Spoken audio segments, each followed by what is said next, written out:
Assalamualaikum warahmatullahi wabarakatuh.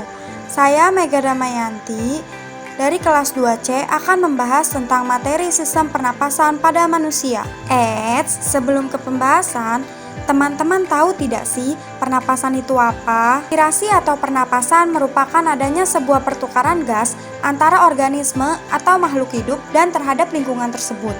Selama dalam pernapasan manusia, sebuah oksigen akan dihirup dari karbon dioksida dan udara serta uap air akan dilepaskan. Pembahasan yang saya ambil ada dua nih, yaitu sistem pernapasan manusia dan jenis-jenis pernapasan manusia. Suatu sistem pernapasan pada manusia ini terdiri dari beberapa organ loh teman-teman. Yang pertama ada rongga hidung, yang kedua ada tenggorokan. Tenggorokan ini terdiri dari faring, laring, dan trakea.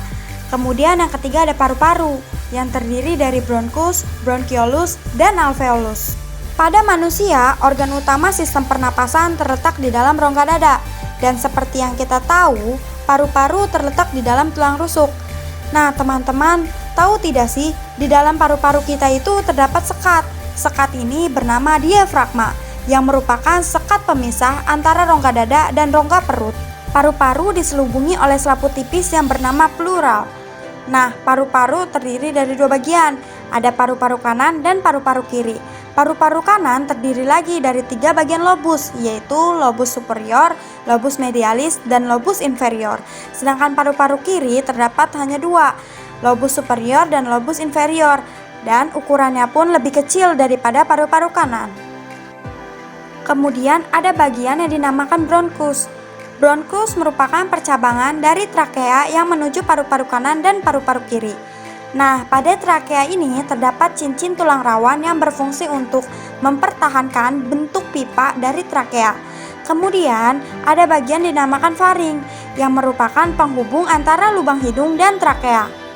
Nah, pada saat kita bernafas, molekul oksigen akan masuk melewati lubang hidung dan akan menuju paru-paru melewati faring, kemudian trakea, dan akan diteruskan ke paru-paru melewati bronkus. Udara dari dalam bronkus akan diteruskan menuju alveolus melewati cabang bronkus yang dinamakan bronkiolus. Kemudian, dari dalam bronkiolus, udara akan diteruskan menuju ke alveolus untuk terjadi pertukaran antara oksigen dan karbon dioksida.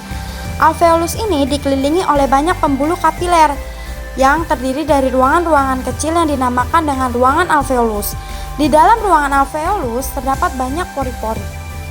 Nah, pada pembuluh kapiler ini terdapat banyak sel darah merah yang nantinya akan mengikat molekul oksigen, sehingga molekul oksigen dari dalam alveolus berdifusi keluar menuju pembuluh kapiler dan akan diserap oleh sel darah merah.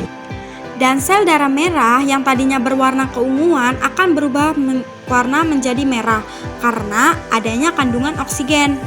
Oksigen ini selanjutnya diedarkan ke seluruh tubuh oleh sel darah merah melewati pembuluh-pembuluh darah. Sedangkan molekul karbon dioksida akan berdifusi ke dalam alveolus dan akan berkumpul di dalam ruangan alveolus.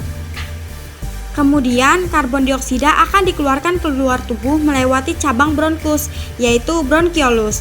Kemudian melewati bronkus dan selanjutnya menuju ke trakea dan pada akhirnya akan dikeluarkan keluar tubuh melewati lubang hidung. Nah, itu dia sistem pernapasan pada manusia. Sekarang, jenis pernapasan manusia itu dibagi dua loh teman-teman, yaitu ada pernapasan dada dan pernapasan perut. Pernapasan dada dan pernapasan perut ini dibagi lagi teman-teman menjadi dua, yaitu inspirasi dan ekspirasi. Yang pertama ada pernapasan dada. Nah, prosesnya itu ada dua, inspirasi dan ekspirasi.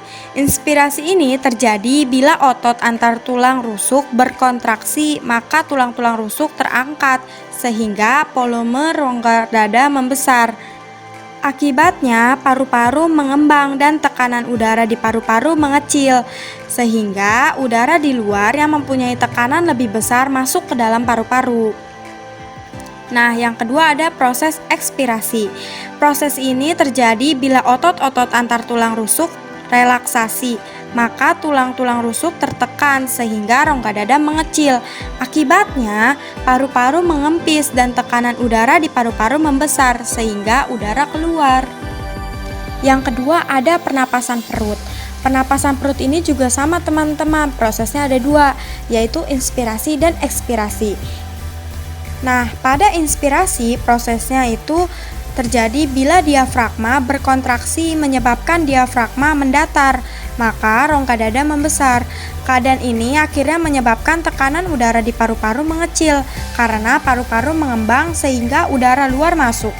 Sedangkan pada proses ekspirasi ini terjadi bila otot diafragma relaksasi menyebabkan diafragma melengkung, maka rongga dada mengecil. Akibatnya, tekanan di paru-paru membesar karena paru-paru mengempis sehingga udara keluar.